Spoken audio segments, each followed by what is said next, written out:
العنصر التالت اللي بنفكر فيه لما نيجي نفكر في الكلية اللي احنا هنخشها او في الشغلانة اللي احنا هنشتغلها، عنصر الشخصية بتاعتي. انا بحب اعمل ايه ومبحبش اعمل ايه. في ناس بطبعها بتبقى شخصيات مبادرة، وفي ناس تانية بتبقى شخصيات متفاعلة. الشخصية المبادرة هو الشخص اللي بيبقى هو بياخد المبادرة ناحية حاجة يعملها، او بياخد المبادرة ناحية اشياء او اشخاص ممكن يعملهم، لكن دايما هو اللي بياخد الخطوة الاولى. الشخصيات المتفاعلة على الجنب التاني ده شخص مستني الناس تروح له، او مستني حد يقول له تعالى اعمل حاجة دول. فلو انا شخصية مبادرة، نوعية الشغلانات اللي ممكن تنفعني ممكن اشتغل في المبيعات، ممكن اشتغل في التسويق. لكن لو انا شخصية متفاعلة، انا ممكن اشتغل مدرس، ممكن اشتغل حاجة معتمد على انه الناس تجيلي. ممكن ابقى شخص مهتم بالاشياء، او ممكن ابقى شخص بيهتم بالبني ادمين. فتخيلوا معايا لو انا شخص بيهتم بالبني ادمين، وبعدين اتخرجت في كلية التجارة وقررت ان انا اشتغل محاسب. انا مش بتعامل مع بني ادمين خالص. طول النهار انا شغال قدام جهاز الكمبيوتر او مع الادوات بتاعة الحسابات، وكل شغلي مع ارقام. بعد شهر او 2 أو 3 حياتي هتبقى عاملة ازاي؟ فين الناس اللي انا هشتغل معاهم؟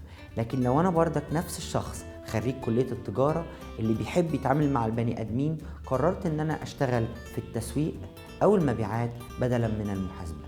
الموضوع هيختلف خالص، لان انا طول الوقت هبقى بتقابل مع عملاء، هتقابل مع ناس، هتقابل مع حد بكلمه، برفع سماعة التليفون وبكلم حد، وبناء عليه الشغلانة بتاعتي هتبقى شغلانة ممتعة، لان انا مستمتع بوجودي مع الناس. عشان كده حاجة من الحاجات اللي لازم نفكر فيها، هو انا شخصية بتاخد مبادرة ولا انا شخصية بتتفاعل؟ هو انا شخصية بتحب الناس ولا بتحب الحاجات؟ لانه لو انا شخصية بتحب الناس لازم اشتغل مع شغلانات فيها ناس. لو انا شخصية ما بتحبش تشتغل مع حد، يبقى الاحسن ليا ان انا اشتغل في شغلانه لوحدي. فممكن يكون بشتغل في التحليل، ممكن التحليل ده يبقى في معمل، ممكن التحليل دوت يبقى في تحليل الفن فابقى مخرج. شغلانه المونتير تبقى شغلانه مميزه بالنسبه لي. لكن لو انا اكتشفت ان انا بحب الناس وعايز اشتغل مع الناس، يبقى شغلانه المونتير اللي انا بقعد فيها ساعات طويله مع الماشين وابص على تفاصيل واحلل واربط، دي مش شغلانه مناسبه بالنسبه لي. بعد شويه من الوقت هبتدي اتعب وهبتدي ازهق. فالمفروض ان انا اروح اشتغل شغلانه فيها بني ادمين. عشان كده وانت بتنقي الكليه او انت بتنقي الوظيفه اللي انت رايحها، دايما تفكر الوظيفه دي هل تناسب ميولي؟ وقبل ما افكر الوظيفه دي بتناسب ميولي، بتناسب شخصيتي، لان انا شخصيه منفتحه ومبادره وبتحب الناس، ولا انا الشخصيه دي هتناسب ميولي لان انا شخصيه مبادره لكن دايما ببادر ناحيه عمل الاشياء. فممكن اكون مهندس او مدير مشروع لان انا بحب انجز الاشياء.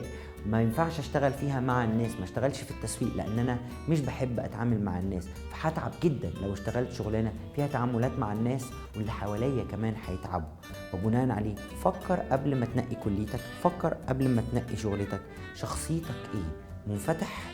منغلق؟ بتحب الحاجات؟ بتحب البني ادمين؟ وبناء عليها هتلاقي انهي مكان مناسب ليك اكتر.